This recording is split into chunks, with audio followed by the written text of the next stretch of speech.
The Man Who Went Too Far by E.F. Benson. The little village of St. Faith's nestles in a hollow of wooded hill upon the north bank of the River Fawn in the county of Hampshire.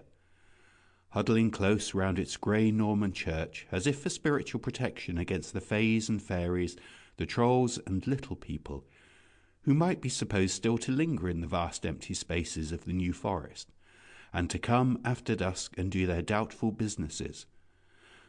Once outside the hamlet, you may walk in any direction, so long as you avoid the high road which leads to Brockenhurst, for the length of a summer afternoon without seeing sign of human habitation, or possibly even catching sight of another human being. Shaggy wild ponies may stop their feeding for a moment as you pass. The white scuts of rabbits will vanish into their burrows. A brown viper, perhaps, will glide from your path into a clump of heather. And unseen birds will chuckle in the bushes, but it may easily happen that for a long day you will see nothing human. But you will not feel in the least lonely. In summer, at any rate, the sunlight will be gay, with butterflies, and the air thick with all those woodland sounds which, like instruments in an orchestra, combine to play the great symphony of the yearly festival of June. Winds whisper in the birches, and sigh among the firs. Bees are busy with their redolent labour among the heather, and myriad birds chirp in the green temples of the forest trees, and the voice of the river prattling over stony places, bubbling into pools, chuckling and gulping round corners, gives you the sense that many presences and companions are near at hand. Yet, oddly enough, though one would have thought that these benign and cheerful influences of wholesome air and spaciousness of forest were very healthful comrades for a man, in so far as nature can really influence this wonderful human genus, which has in these centuries learned to defy most violent storms in its well-established houses, to bridle her torrents and make them light its streets, to tunnel her mountains and plough her seas, the inhabitants of St. Faith's will not willingly venture into the forest after dark.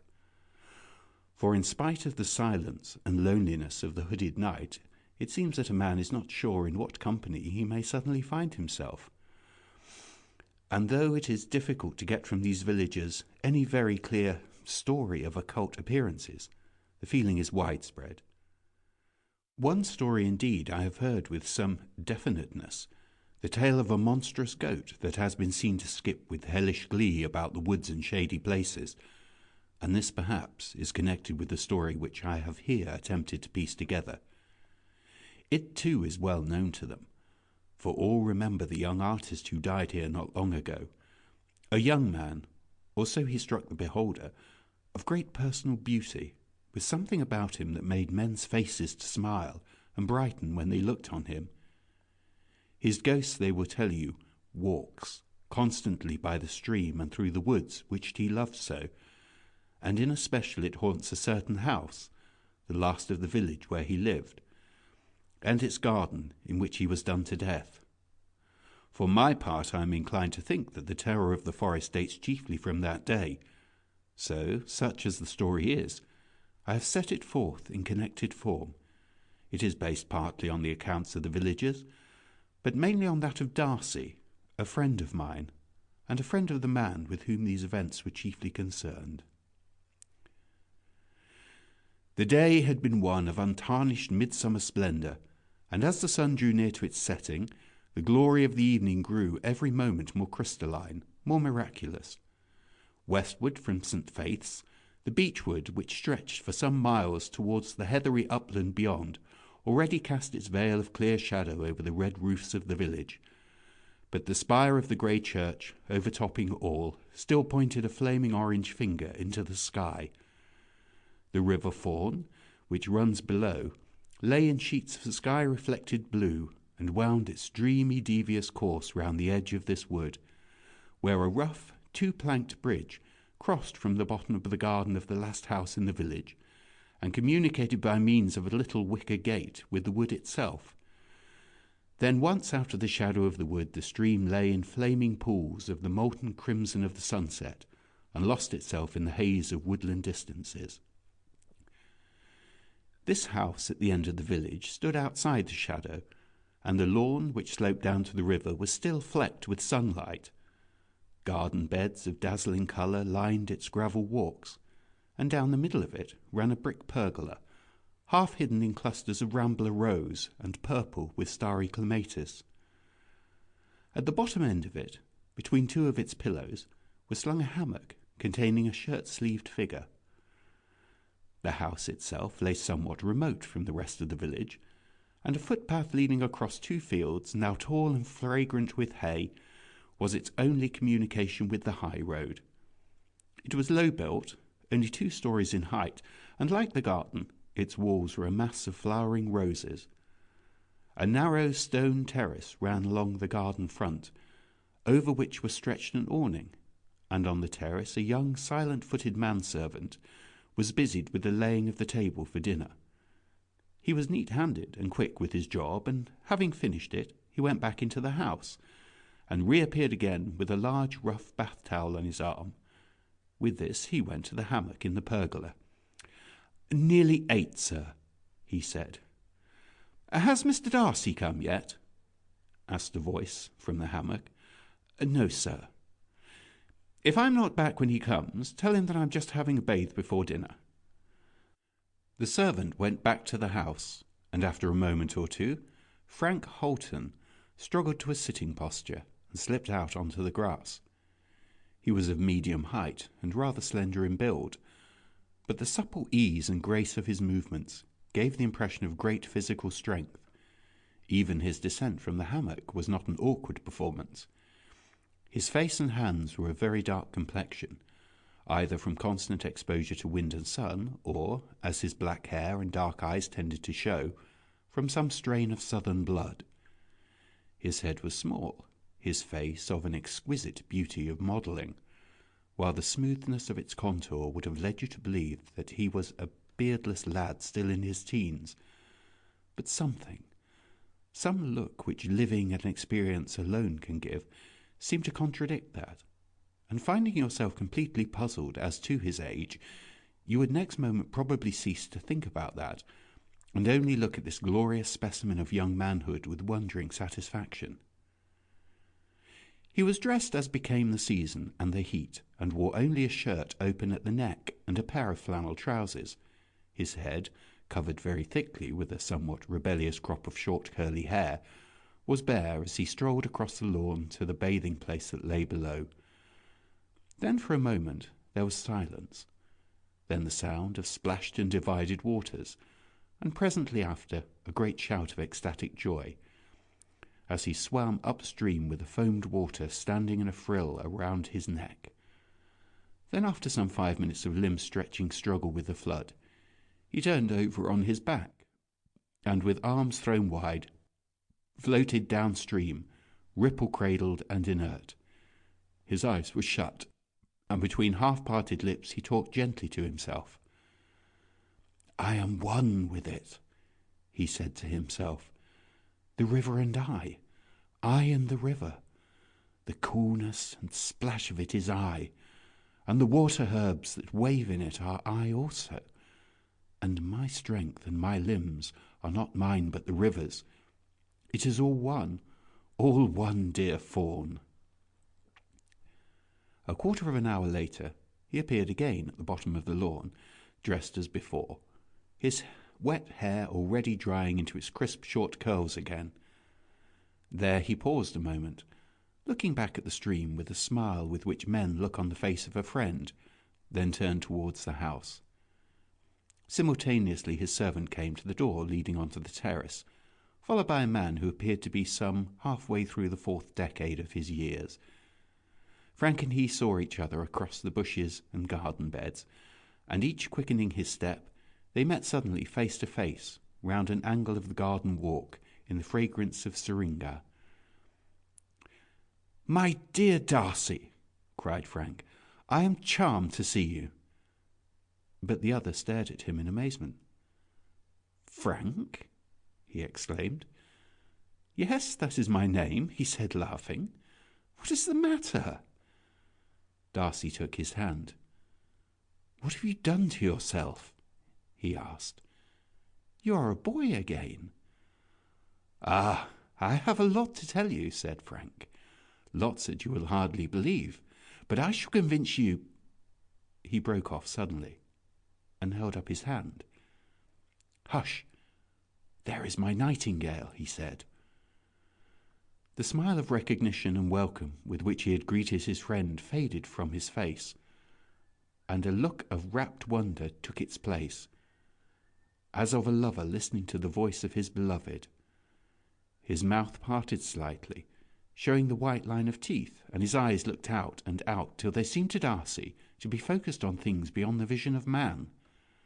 Then something perhaps startled the bird, for the song ceased. Yes, lots to tell you, he said. Really, I'm delighted to see you. But you look rather white and pulled down. No wonder after that fever. And there is to be no nonsense about this visit. It is June now. You stop here till you are fit to begin work again. 2 months at least. Oh, I can't trespass quite to that extent. Frank took his arm and walked him down the grass. Trespass? Who talks of trespass?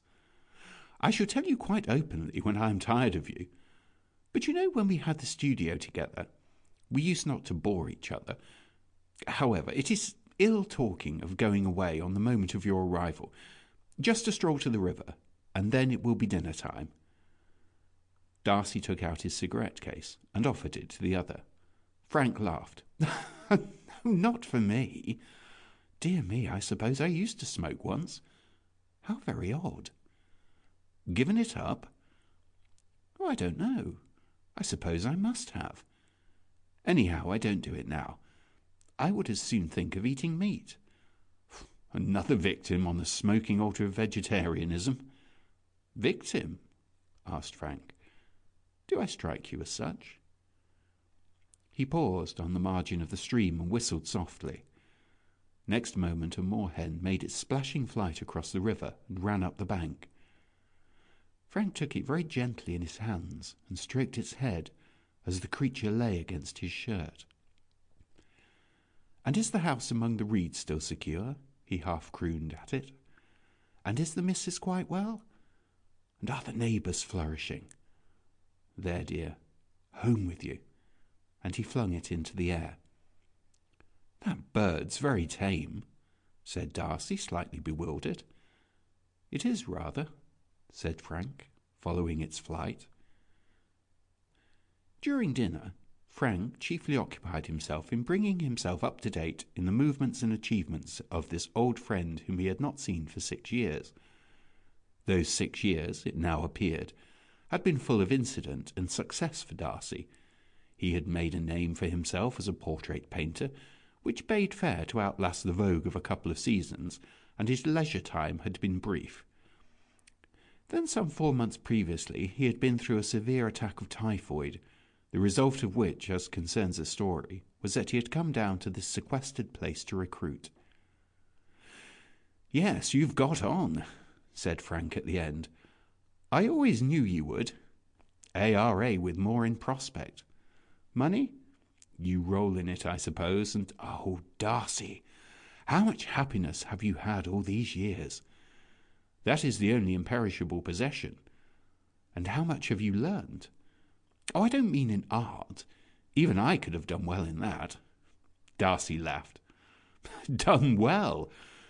My dear fellow, all I have learned in these 6 years you knew, so to speak, in your cradle. Your old pictures fetch huge prices. Do you never paint now? Frank shook his head.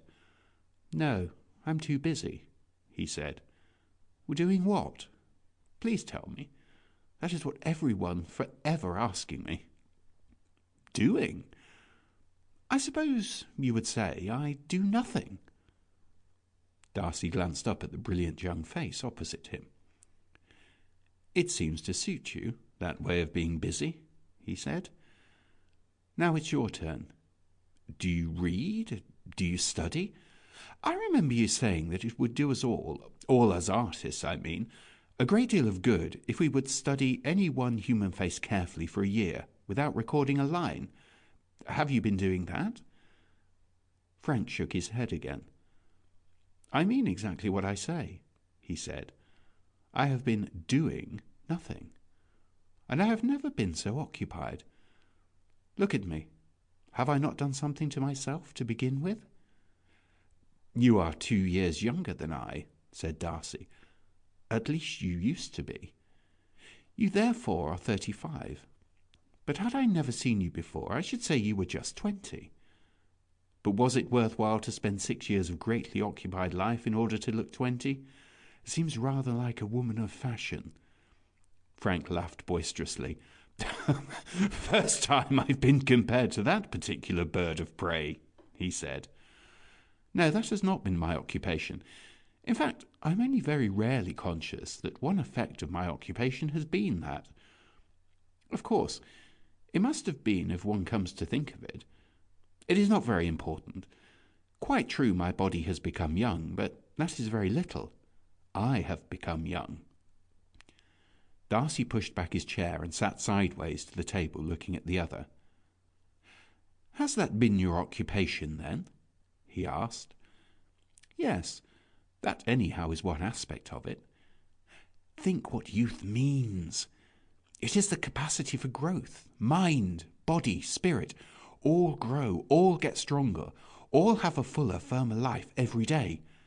That is something, considering that every day that passes after the ordinary man reaches the full-blown flower of his strength weakens his hold on life. A man reaches his prime and remains, we say, in his prime for 10 years, or perhaps 20. But after his primest prime is reached, he slowly, insensibly weakens. These are the signs of age in you, in your body, in your art probably, in your mind. You are less electric than you were. But when I reach my prime, I am nearing it. Ah, you shall see." The stars had begun to appear in the blue velvet of the sky, and to the east the horizon seen above the black silhouette of the village was growing dove-coloured with the approach of moonrise. White moths hovered dimly over the garden beds, and the footsteps of night tiptoed through the bushes. Suddenly Frank rose. "Ah, it is the supreme moment," he said softly. "Now more than at any other time, the current of life, the eternal, imperishable current, runs so close to me that I am almost enveloped in it. Be silent a minute." He advanced to the edge of the terrace and looked out, standing stretched with arms outspread. Darcy heard him draw a long breath into his lungs, and after many seconds expel it again. 6 or 8 times he did this, then turned back into the lamplight. "It will sound to you quite mad, I expect," he said, "but if you want to hear the soberest truth I have ever spoken and shall ever speak, I will tell you about myself. But come into the garden, if it is not too damp for you. I have never told anyone yet, but I shall like to tell you. It is long, in fact, since I have even tried to classify what I have learnt." They wandered into the fragrant dimness of the pergola and sat down. Then Frank began. "Years ago, do you remember," he said, "we used often to talk about the decay of joy in the world. Many impulses, we settled, had contributed to this decay, some of which were good in themselves, others that were quite completely bad. Among the good things, I put what we may call certain Christian virtues: renunciation, resignation, sympathy with suffering, and the desire to relieve sufferers. But out of those things spring very bad ones: useless renunciations, asceticism for its own sake, mortification of the flesh with nothing to follow, no corresponding gain, that is, and that awful and terrible disease which devastated England some centuries ago, and from which, by heredity of spirit, we suffer now, Puritanism. That was a dreadful plague. The brutes held and taught that joy and laughter and merriment were evil. It was a doctrine the most profane and wicked. Why, what is the commonest crime one sees? A sullen face. That is the truth of the matter. Now, all my life I have believed that we are intended to be happy, that joy is, of all gifts, the most divine. And when I left London, abandoned my career such as it was, I did so because I intended to devote my life to the cultivation of joy and by continuous and unsparing effort to be happy. Among people and in constant intercourse with others, I did not find it possible. There were too many distractions in towns and workrooms, and also too much suffering. So I took one step backwards, or forwards, as you may choose to put it, and went straight to nature, to trees, birds, animals, to all those things which quite clearly pursue one aim only, which blindly follow the great native instinct to be happy without any care at all for morality, or human law or divine law. I wanted, you understand, to get all joy first-hand and unadulterated, and I think it scarcely exists among men. It is obsolete. Darcy turned in his chair. "Ah, but what makes birds and animals happy?" he asked. Food and mating?" Frank laughed gently in the stillness. "Do not think I became a sensualist," he said. "I did not make that mistake. For the sensualist carries his miseries pickaback, and round his feet is wound the shroud that shall soon enwrap him. I may be mad, it is true, but I am not so stupid anyhow as to have tried that. No, what is it that makes puppies play with their own tails, that sends cats on their prowling ecstatic errands at night?" He paused a moment. "So I went to nature," he said. "I sat down here in this new forest, sat down fair and square and looked. That was my first difficulty, to sit here quiet without being bored, to wait without being impatient, to be receptive and very alert, though for a long time nothing particular happened. The change, in fact, was slow in those early stages." "Nothing happened?" asked Darcy rather impatiently, with the sturdy revolt against any new idea which to the English mind is synonymous with nonsense. "Why, what in the world should happen?" Now Frank, as he had known him, was the most generous but most quick-tempered of mortal men. In other words, his anger would flare to a prodigious beacon under almost no provocation, only to be quenched again under a gust of no less impulsive kindliness. Thus, the moment Darcy had spoken, an apology for his hasty question was halfway up his tongue. But there was no need for it to have travelled even so far, for Frank laughed again with kindly, genuine mirth. "Oh, how I should have resented that a few years ago," he said. "Thank goodness that resentment is one of the things I have got rid of. I certainly wish that you should believe my story. In fact, you are going to. But that you are at this moment should imply that you do not, does not concern me." "Ah, your solitary sojournings have made you inhuman," said Darcy, still very English. "No, human," said Frank. "Rather more human, at least rather less of an ape." "Well, that was my first quest," he continued after a moment, "the deliberate and unswerving pursuit of joy, and my method, the eager contemplation of nature. As far as motive went, I dare say it was purely selfish, but as far as effect goes, it seems to me about the best thing one can do for one's fellow creatures, for happiness is more infectious than smallpox. So, as I said, I sat down and waited. I looked at happy things, zealously avoided the sight of anything unhappy, and by degrees a little trickle of the happiness of this blissful world began to filter into me. The trickle grew more abundant, and now, my dear fellow, if I could for a moment divert from me into you one half of the torrent of joy that pours through me day and night, you would throw the world, art, everything aside, and just live, exist.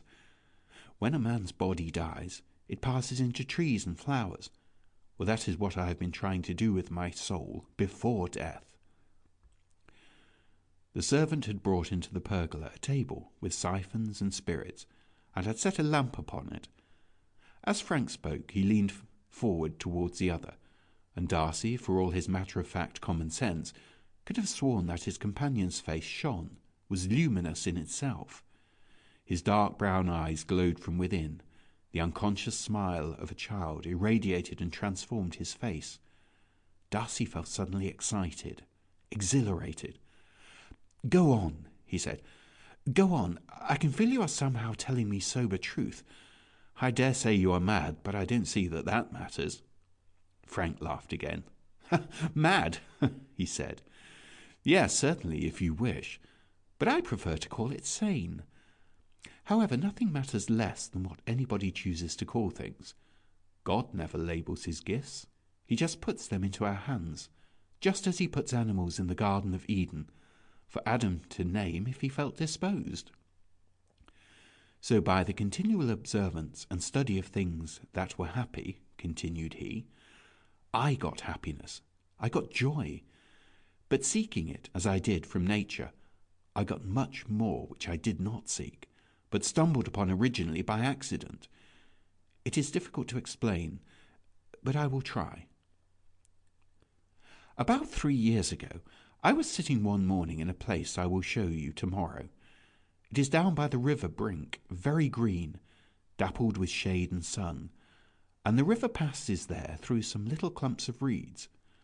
Well, as I sat there, doing nothing, but just looking and listening, I heard the sound quite distinctly of some flute-like instrument playing a strange, unending melody.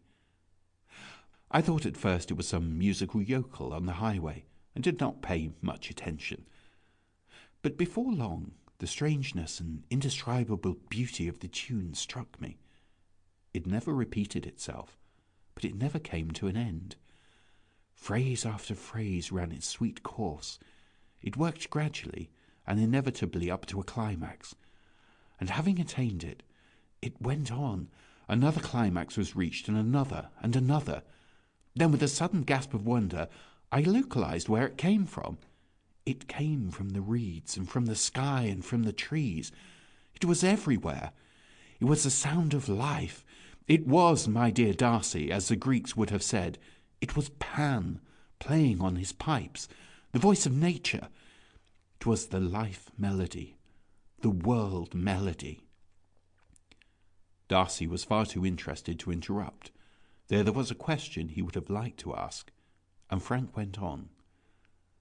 "Well, for the moment I was terrified with the impotent horror of nightmare, and I stopped my ears and just ran from the place and got back to the house, panting, trembling, literally in a panic. Unknowingly, for at that time I only pursued joy, I had begun, since I drew my joy from nature, to get in touch with nature. Nature, force, God, call it what you will, had drawn across my face a little gossamer web of essential life. I saw that when I emerged from my terror, and I went very humbly back to where I had heard the panpipes, but it was nearly 6 months before I heard them again." "Why was that?" asked Darcy. "Well, surely because I had revolted, rebelled, and worst of all, been frightened. For I believe that just as there is nothing in the world which so injures one's body as fear, so there is nothing that so much shuts up the soul. I was afraid, you see, of the one thing in the world which has real existence. No wonder its manifestation was withdrawn. And after 6 months? After 6 months, one blessed morning I heard the piping again. I wasn't afraid that time, and since then it has grown louder. It has become more constant. I now hear it often, and I can put myself into such an attitude towards nature that the pipes will almost certainly sound, and never yet have they played the same tune. It is always something new, something fuller, richer, more complete than before." "What do you mean by such an attitude towards nature?" asked Darcy. "I can't explain that, but by translating it into a bodily attitude, it is this." Frank sat up for a moment, quite straight in his chair, then slowly sunk back with arms outspread and head drooped. "That," he said, "an effortless attitude, but open, resting, receptive. It is just that which you must do with your soul." Then he sat up again. "One word more," he said, "and I will bore you no further. Nor unless you ask me questions shall I talk about it again. You will find me, in fact, quite sane in my mode of life. Birds and beasts you will see behaving somewhat intimately to me, like that moorhen, but that is all. I will walk with you, ride with you, play golf with you, and talk with you on any subject you like. But I wanted you on the threshold to know what has happened to me. And one thing more will happen. He paused again, and a slight look of fear crossed his eyes. There will be a final revelation, he said. A complete and blinding stroke which will throw open to me, once and for all, the full knowledge, the full realization and comprehension that I am one, just as you are, with life. In reality, there is no me, no you, no it. Everything is part of the one and only thing which is life. I know that that is so, but the realization of it is not yet mine. But it will be, and on that day, so I take it, I shall see Pan. It may mean death, the death of my body, that is, but I don't care. It may mean immortal, eternal life, lived here and now and forever. Then, having gained that, my dear Darcy, I shall preach such a gospel of joy, showing myself as a living proof of the truth, that Puritanism, the dismal religion of sour faces, shall vanish like a breath of smoke, and be dispersed and disappear in the sunlit air. But first, the full knowledge must be mine. Darcy watched his face narrowly. You are afraid of that moment, he said. Frank smiled at him. Quite true. You are quick to have seen that.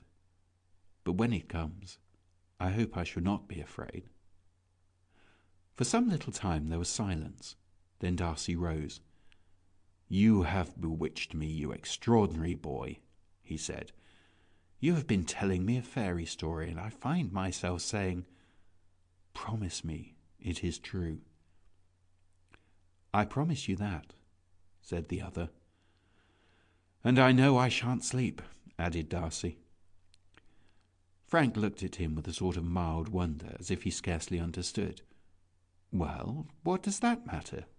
He said. Oh, I assure you it does. I am wretched unless I sleep. Of course I can make you sleep if I want, said Frank in a rather bored voice. Well, do. Very good. Go to bed. I'll come upstairs in 10 minutes. Frank busied himself for a little after the other had gone, moving the table back under the awning of the veranda and quenching the lamp. Then he went with his quick, silent tread upstairs and into Darcy's room.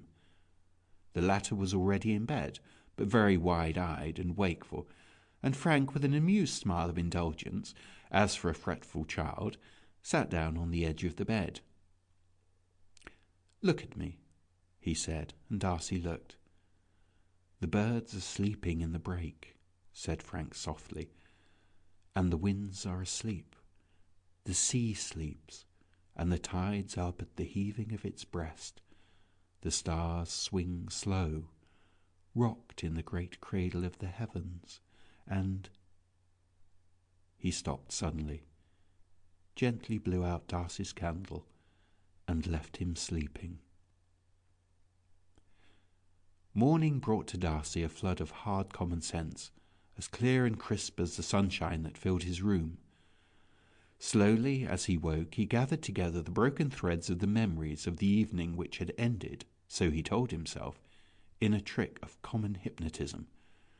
That accounted for it all. The whole strange talk he had had was under a spell of suggestion from the extraordinary vivid boy who had once been a man. All his own excitement, his acceptance of the incredible, had been merely the effect of a stronger, more potent will imposed on his own. How strong that will was! He guessed from his own instantaneous obedience to Frank's suggestion of sleep. And armed with impenetrable common sense, he came down to breakfast.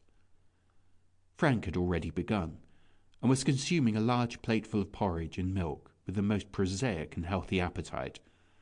"Slept well?" he asked. "Yes, of course.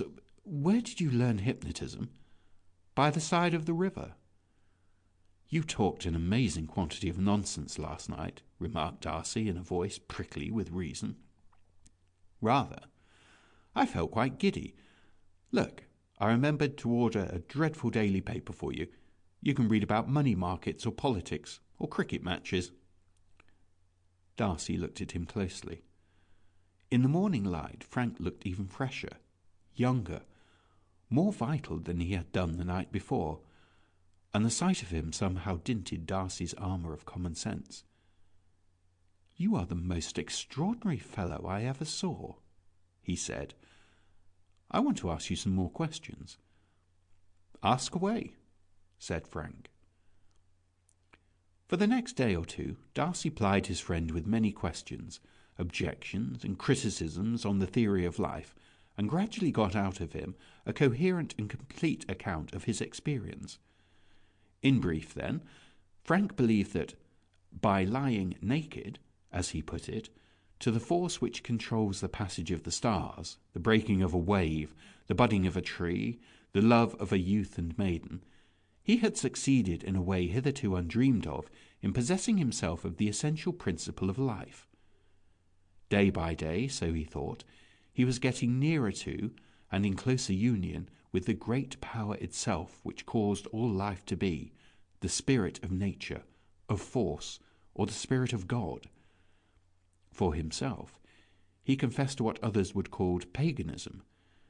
It was sufficient for him that there existed a principle of life. He did not worship it, he did not pray to it, he did not praise it.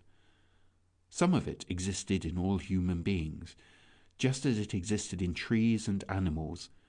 To realize and make living to himself the fact that it was all one was his sole aim and object. Here perhaps Darcy would put in a word of warning. "Take care," he said. "To see Pan meant death, did it not?" Frank's eyebrows would rise at this. "What does that matter?" he said. "True, the Greeks were always right, and they said so, but there is another possibility. For the nearer I get to it, the more living, the more vital and young I become." "What, then, do you expect the final revelation will do for you?" "I have told you," said he. "It will make me immortal." But it was not so much from speech and argument that Darcy grew to grasp his friend's conception, as from the ordinary conduct of his life. They were passing, for instance, one morning down the village street, when an old woman, very bent and decrepit, but with an extraordinary cheerfulness of face, hobbled out from her cottage. Frank instantly stopped when he saw her. "You old darling, how goes it all?" he said. But she did not answer. Her dim old eyes were riveted on his face. She seemed to drink in, like a thirsty creature, the beautiful radiance which shone there. Suddenly, she put her two withered old hands on his shoulders. "You're just the sunshine itself," she said, and he kissed her and passed on. But scarcely 100 yards further a strange contradiction of such tenderness occurred. A child, running along the path towards them, fell on its face, and set up a dismal cry of fright and pain. A look of horror came into Frank's eyes, and putting his fingers in his ears, he fled at full speed down the street, and did not pause till he was out of hearing. Darcy, having ascertained that the child was not really hurt, followed him in bewilderment. "Are you without pity, then?" he asked. Frank shook his head impatiently. "Can't you see?" he asked. "Can't you understand that sort of thing, pain, anger, anything unlovely throws me back, retards the coming of the great hour? Perhaps when it comes I shall be able to piece that side of life onto the other, onto the true religion of joy. At present, I can't." "But the old woman, was she not ugly?" Frank's radiance gradually returned. "Ah, no. She was like me. She longed for joy, and knew it when she saw it, the old darling." Another question suggested itself. "Then what about Christianity?" asked Darcy. "I can't accept it. I can't believe in any creed of which the central doctrine is that God, who is joy, should have had to suffer. Perhaps it was so. In some inscrutable way I believe it may have been so. But I don't understand how it was possible. So I leave it alone. My affair is joy. They had come to the weir above the village, and the thunder of riotous cool water was heavy in the air. Trees dipped into the translucent stream with slender trailing branches, and the meadow where they stood was starred with midsummer blossomings. Larks shot up, carolling into the crystal dome of blue, and 1,000 voices of June sang around them. Frank, bareheaded as was his wont, with his coat slung over his arm and his shirt sleeves rolled up above the elbow, stood there like some beautiful wild animal, with eyes half shut and mouth half open, drinking in the scented warmth of the air. Then suddenly he flung himself face downwards on the grass at the edge of the stream, burying his face in the daisies and cowslips, and lay stretched there in wide-armed ecstasy, with his long fingers pressing and stroking the dewy herbs of the field. Never before had Darcy seen him thus fully possessed by his idea, his caressing fingers, his half-buried face pressed close to the grass.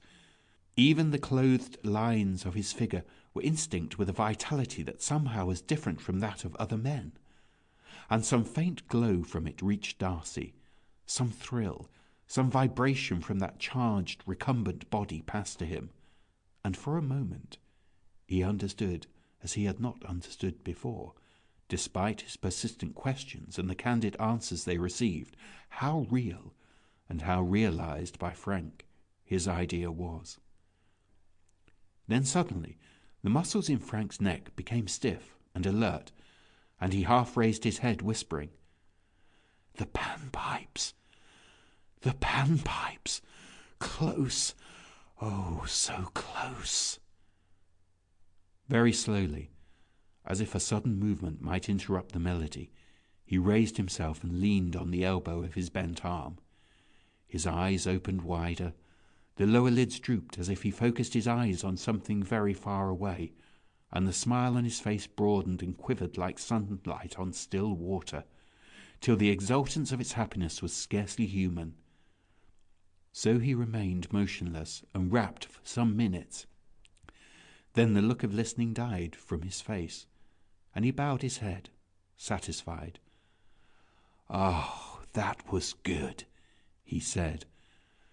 "How is it possible you did not hear? Oh, you poor fellow! Did you really hear nothing?" A week of this outdoor and stimulating life did wonders in restoring to Darcy the vigour and health which his weeks of fever had filched from him, and as his normal activity and higher pressure of vitality returned, he seemed to himself to fall even more under the spell which the miracle of Frank's youth cast over him. 20 times a day he found himself saying to himself suddenly at the end of some 10 minutes' silent resistance to the absurdity of Frank's idea, "But it isn't possible. It can't be possible." And from the fact of his having to assure himself so frequently of this, he knew that he was struggling and arguing with a conclusion which already had taken root in his mind.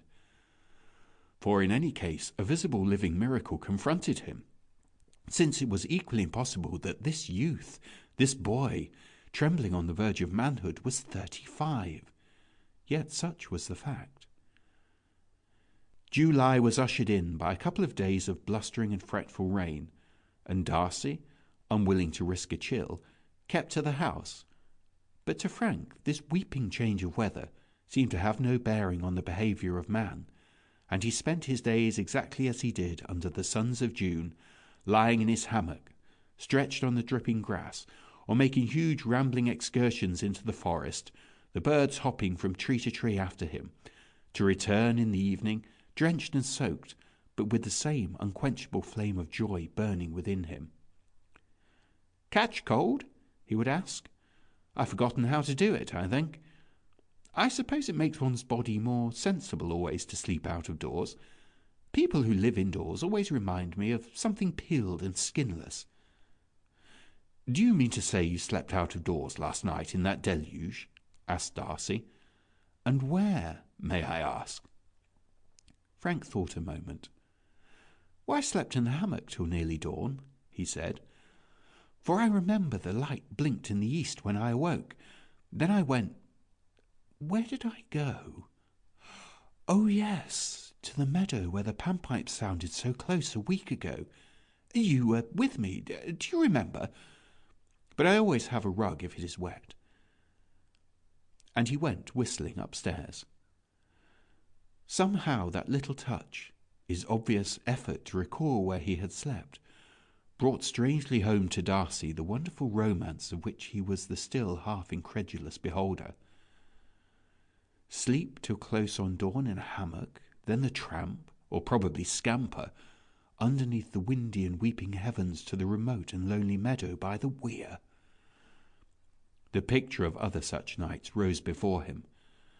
Frank sleeping perhaps by the bathing place under the filtered twilight of the stars, or the white blaze of moonshine, astir and awakening at some dead hour, perhaps a space of silent wide-eyed thought, and then a wandering through the hushed woods to some other dormitory, alone with his happiness, alone with the joy and the life that suffused and enveloped him, without other thought or desire or aim, except the hourly and never-ceasing communion with the joy of nature.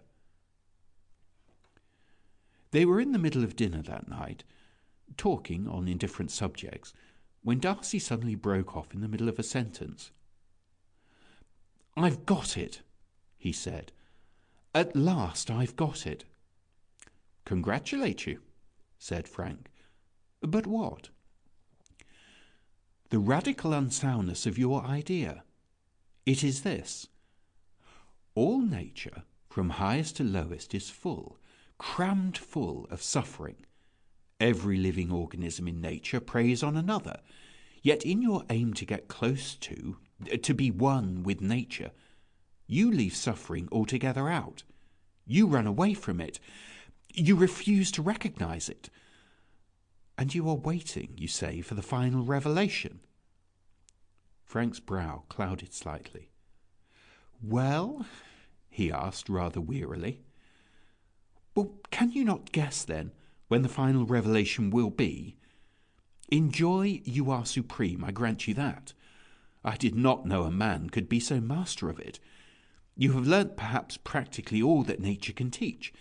And if, as you think, the final revelation is coming to you, it will be the revelation of horror, suffering, death, pain in all its hideous forms.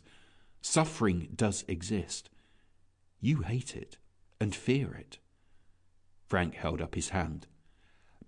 "Stop. Let me think," he said. There was silence for a long minute. "That never struck me," he said at length. "It is possible that what you suggest is true. Does the sight of Pan mean that, do you think? Is it that nature, take it all together, suffers horribly, suffers to a hideous, inconceivable extent? Shall I be shown all the suffering?" He got up and came round to where Darcy sat. "If it is so, so be it," he said. "Because, my dear fellow, I am near, so splendidly near to the final revelation. Today the pipes have sounded almost without pause. I have even heard the rustle in the bushes, I believe, of Pan's coming.